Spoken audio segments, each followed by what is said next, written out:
주님의 은혜와 평강이 오늘 예배드리는 모든 분들께 함께하기를 빕니다.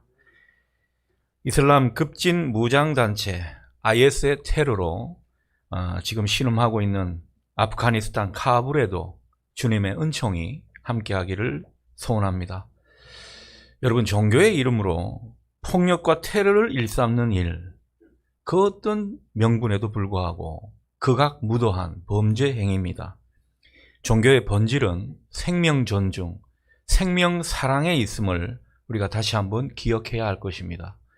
인권이 유린되고 또 폭력이 일상화되는 그것을 위해서 우리가 많이 기도해야 될 때다 생각이 듭니다. 지난주 우리는 특세를 통해서 믿음에 관한 여러 말씀을 나누었습니다. 은혜가 되고 주님이 뭔가 여러분에게 깨달음을 주셨다면 이젠 그 말씀에 나를 던지듯 한번 살아보시기 바랍니다. 하나님께서 특별한 은혜로 계속 붙드시고 이끌어 주실 줄 믿습니다. 거듭 말씀드리지만 여러분, 믿음은 관계입니다. 진정한 믿음은 어떤 말씀을 우리가 그냥 아멘 하면서 잘 받아들인다고 되는 게 아닙니다. 말씀을 통해 주님을 생각하면서 주님과 진정으로 교제하고 사랑하는 그런 관계가 되어 갈 때 우리는 그분을 진짜로 믿게 되는 것입니다. 그러므로 진정한 믿음은 시간이 필요합니다. 관계가 더욱 깊어져야 한다는 것입니다. 부부간이나 또 친구간도 보면 그렇죠. 상당히 오랜 기간 친밀한 관계로 사랑과 우정을 나누는 그 모습 가운데 서로에 대한 믿음이 얼마나 깊어지는 것인가 우리가 느끼고 체험하게 됩니다. 따라서 믿음은 단순히 신뢰하느냐, 그 문제를 뛰어넘는 것입니다.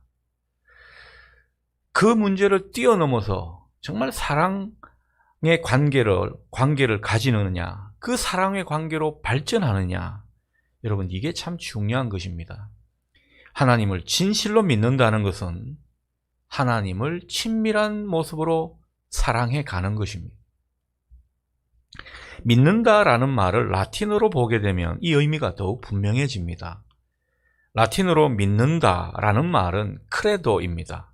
예전에 자동차 크레도스 이런 게 있었는데 이 크레도가 믿는다라는 말이죠.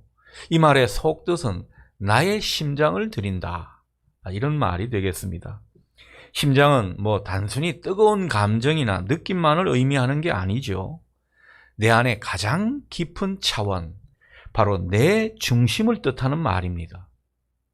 어떤 대상에게 내 마음의 중심을 바친다라고 하면 그게 뭘까요? 그게 바로 사랑입니다.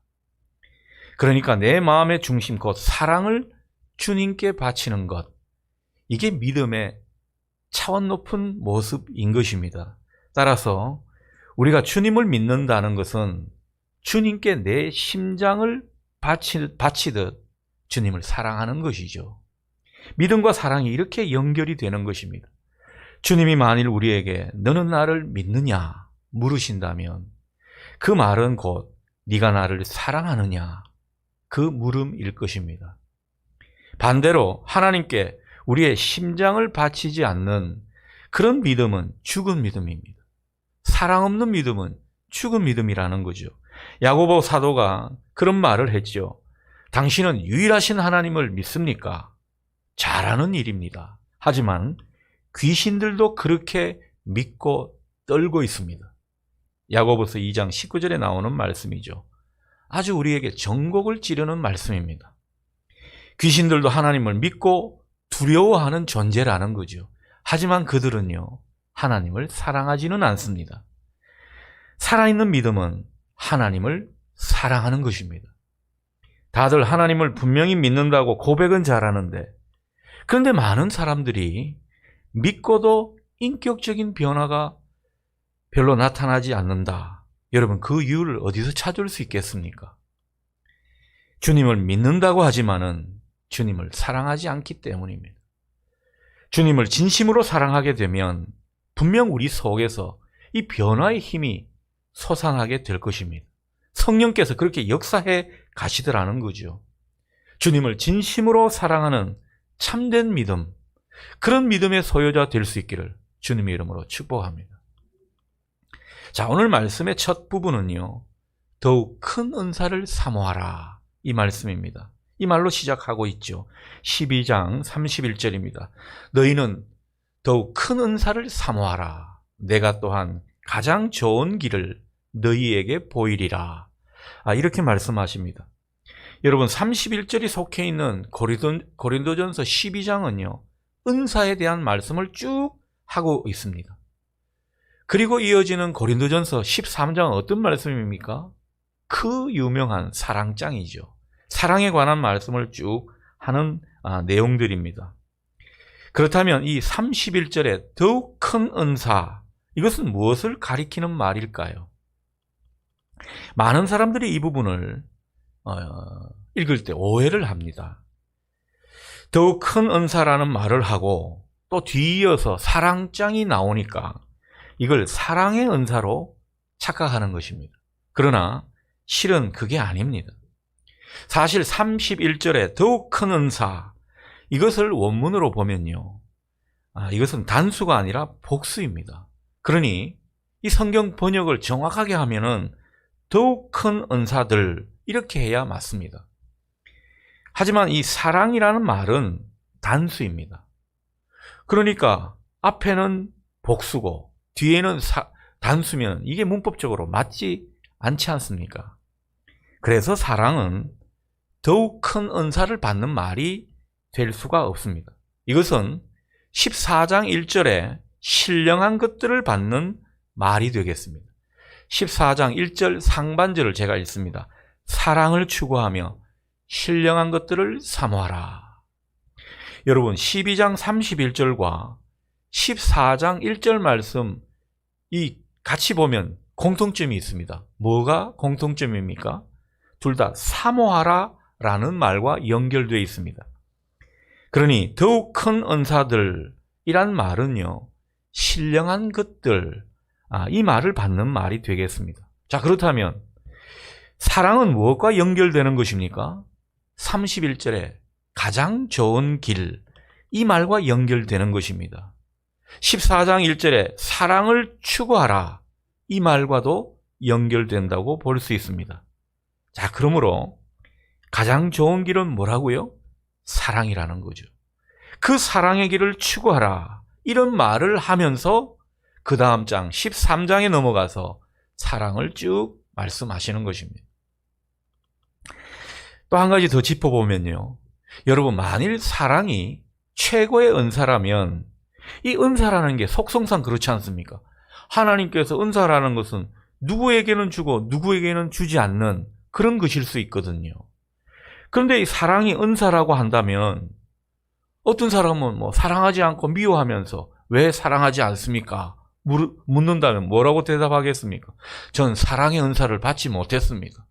이럴 거 아니겠습니까? 그러니 이게 말이 안 된다는 거죠. 주님께서 우리에게 사랑하라, 이 말씀을 새 계명으로 주셨습니다. 그것은 사랑해도 되고 안 해도 된다, 이런 옵션이 아닙니다. 그러면 계명이 아니겠죠. 따라서 우리가 사랑하는 것은 이게 은사가 아니라 해도 되고 안 해도 되는 옵션이 아니라 분명히 그렇게 해야 되는 것, 그것이라는 겁니다. 여러분, 분명히 아십시오. 사랑은 은사가 아닙니다. 사랑은 가장 좋은 길입니다.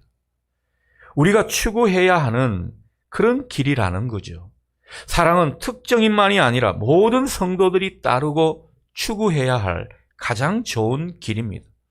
다른 은사들을 대체하는 가장 좋은 은사가 아니라 은사를 은사답게, 우리의 직분을 더욱더 직분답게, 그리고 우리의 은사가 제자리를 찾도록, 우리가 그 직분을 제대로 감당하도록 할 수 있는 가장 좋은 방법인 것입니다. 그래서 우리에게 가장 좋은 길이다 말씀하고 있는 것이죠.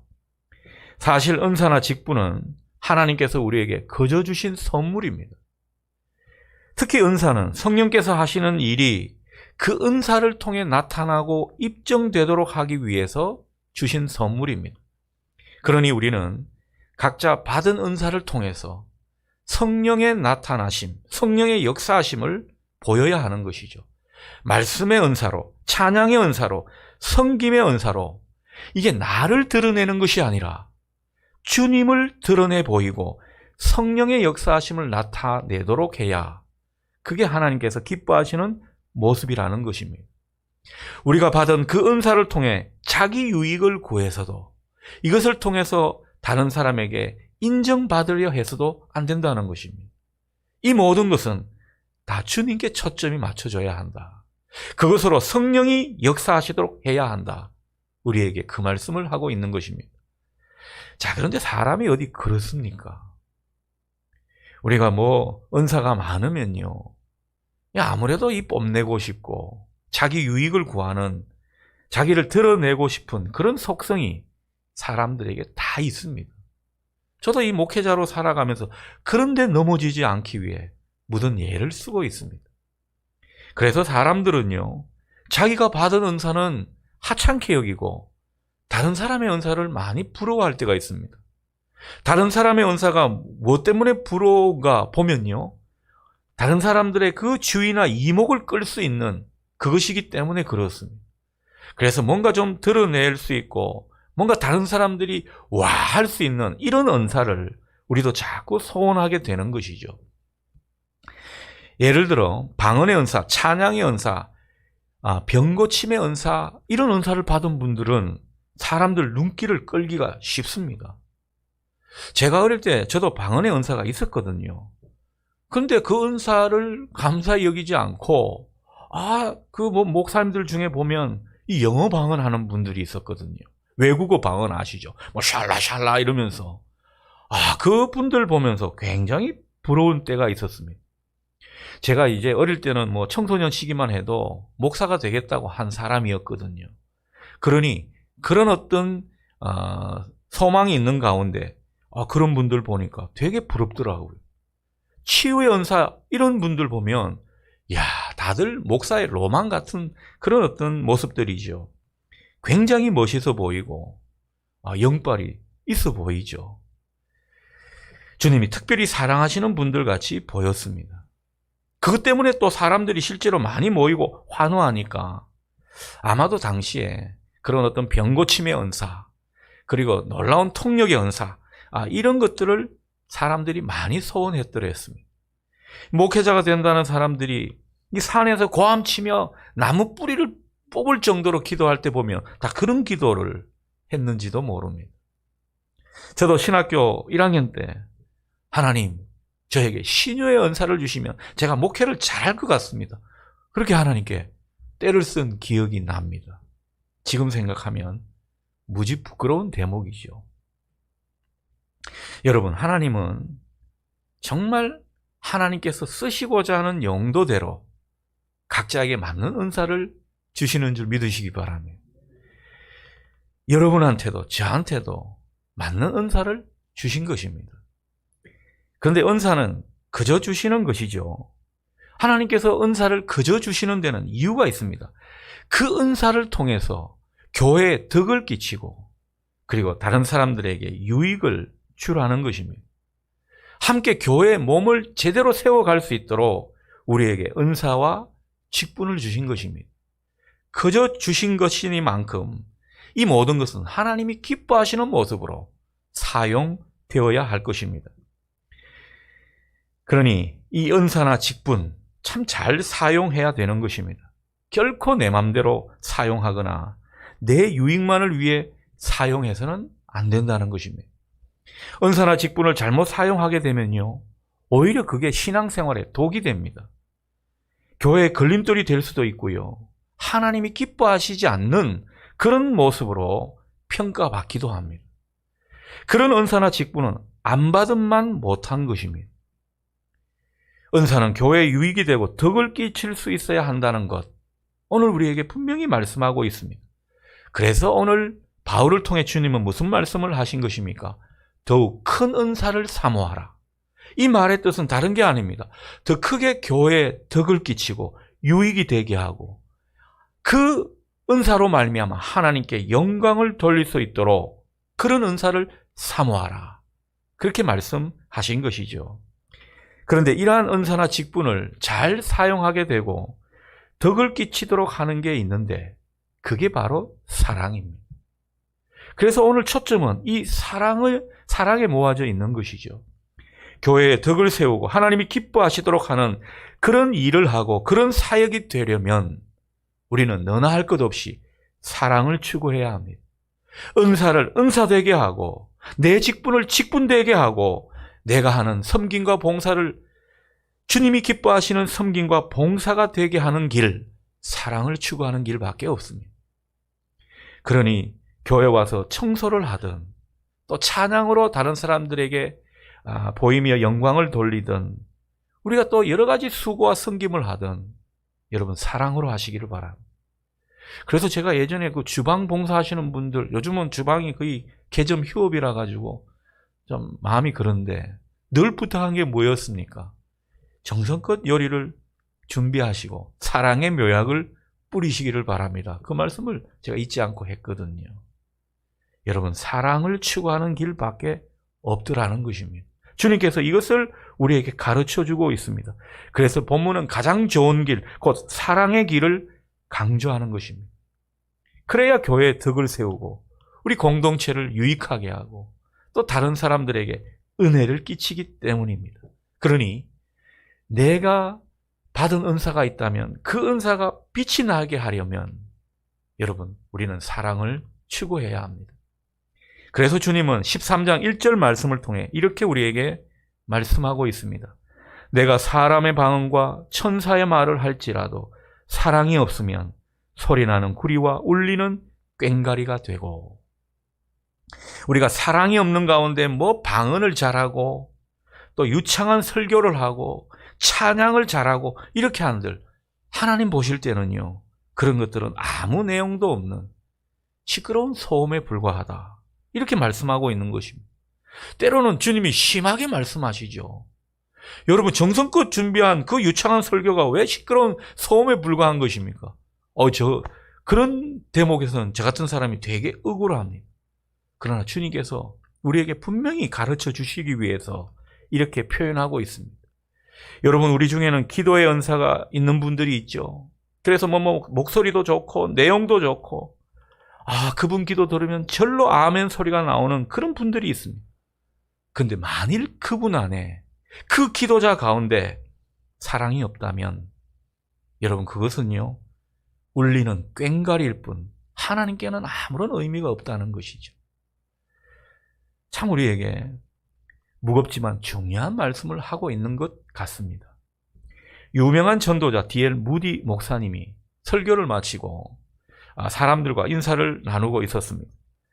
그런데 어느 대학에서 문학을 가르치고 있던 교수가 다가와서는 그렇게 말하죠.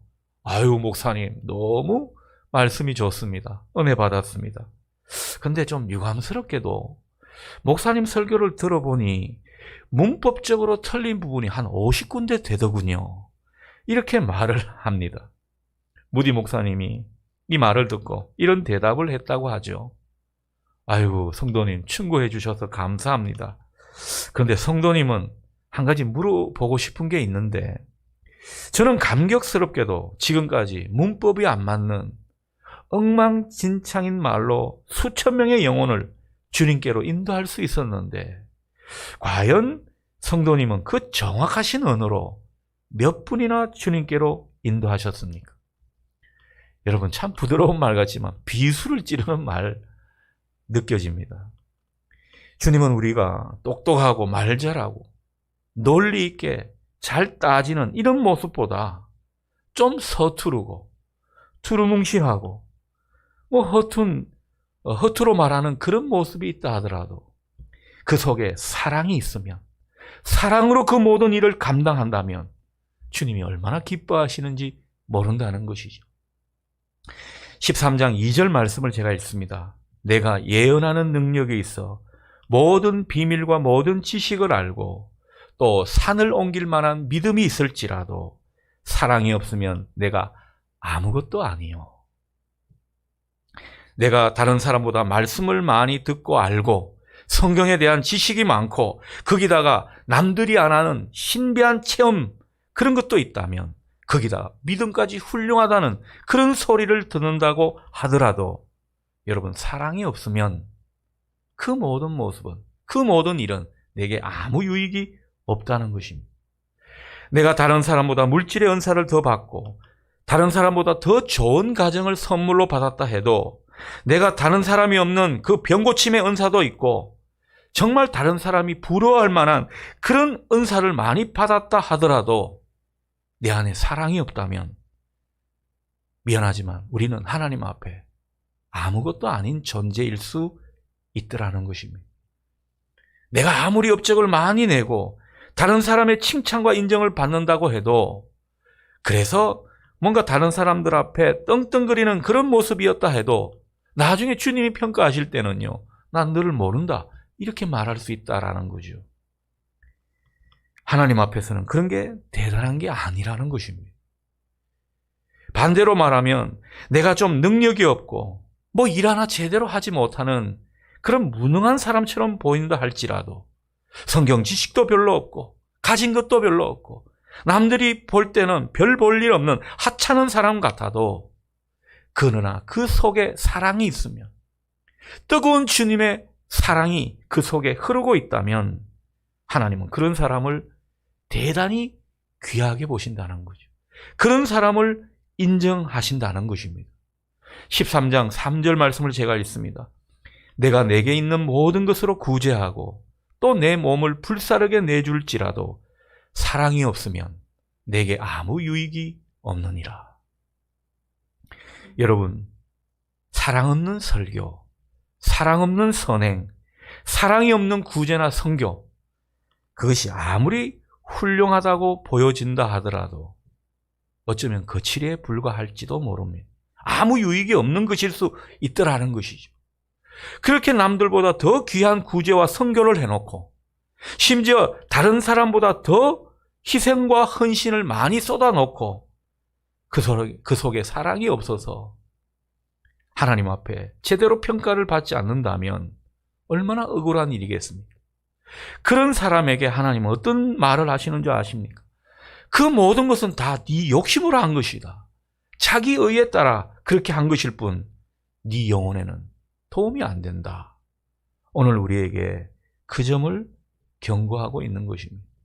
여러분, 주님의 평가가 이렇게 된다면 그건 참 허무한 일이 될 것입니다. 제가 목회를 하면서 여러 가지 바쁜 일을 해가면서 늘 점검하는 것이 과연 나는 사랑으로 하는가라는 점입니다. 나는 더욱더 사랑의 사람이 돼 가는가, 이걸 중점적으로 생각하고 있다는 것입니다. 이제는 제가 철이 좀 들었는지요, 다른 목회자들에게 있는 그 은사 크게 부러워하지 않습니다. 사랑의 길을 제대로 추구하고 있는지 이걸 점검하더라는 거죠. 이런 깨달음을 주신 하나님을 찬양합니다. 여러분에게도 이 깨달음과 함께 그런 소원으로 신앙생활 하실 수 있기를 바랍니다. 그러니 우리가 혹 주의 일을 할 때 무슨 일이든지 내가 과연 사랑으로 하고 있나 되돌아봐야 합니다. 우리는 뭔가를 하게 되면 너무 잘하려고 하는 속성이 있습니다. 성과를 좀 내고 다른 사람들한테 주목을 받고 칭찬을 좀 들으려고 하는 그런 게 있습니다. 내 성에 차는 그런 결과를 만들고 싶은 그 내 안에 잠재된 욕심도 있습니다. 때로는 이게 우리의 열정으로 나오게 되면 그것도 좋은 일이죠. 그러나 그 속에 혹 사랑을 놓치지는 않았는지 이걸 되돌아보자는 것입니다. 사랑 없는 열심은 오히려 우리에게 영혼의 독이 될 뿐입니다. 그러니 여러분, 오늘 고린도전서 14장 1절의 말씀처럼 사랑을 추구하십시오. 은사를 추구하되 신령한 은사를 추구하십시오. 어느 목사님이 그런 말 하는 걸 듣고 참 감동이 되었습니다. 사람이 사람다운 것은 자기가 다른 사람의 선물이 될 때라는 말이었습니다. 그러고 보면 예수님은 우리를 위해서 당신 자신을 기꺼이 내놓으시면서 선물이 되어 주신 분입니다. 우리는 아내가 남편에게, 남편이 아내에게 선물이 될 때, 또는 부모가 자녀에게 선물이 되고, 또 자녀가 부모에게 선물이 되고자 할 때, 여러분 그 가정 한번 생각해 보십시오. 얼마나 평화롭고 은혜가 넘치겠습니까? 교회도 그렇죠. 교회 안에 지체들이 많이 있습니다. 지체들 간에 서로 선물이 되려 하는 그런 모습이 있을 때, 그런 교회는 점점 천국이 되어 갈 것입니다. 이 땅의 모든 교회들이 그런 모습으로 천국이 되어 가기를 소망해 봅니다. 어떤 교회는 너무 의로움을 추구해서 자기가 믿는 것이 너무 맞다고 생각해서 사랑을 놓치는 그런 교회들도 있더라고요. 사랑을 제일로 추구하는 교회여서 그런 이름을 붙였던 것 같은데, 그 교회를 보면 사랑을 놓친 것은 아닐까, 그런 생각이 들 때가 많습니다. 여러분, 우리가 이 마장제일교회인데요, 마장동, 아니 성동구에서 뭐로 제일 가는 교회가 되어야 되겠습니까? 사랑이 많은 교회, 그 교회가 바로 우리 교회가 되어야 할 것입니다. 우리가 한 사람 한 사람 사랑의 사람이 되어 가는 것, 그 모습 가운데 우리는 다른 사람에게 선물이 되어 갈 것입니다.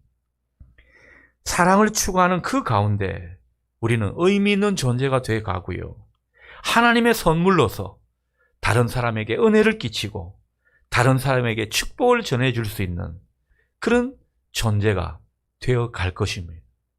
우리 교회, 우리 모든 성도들이 다른 사람들에게 선물이 되는 이 은혜가 있기를 바랍니다.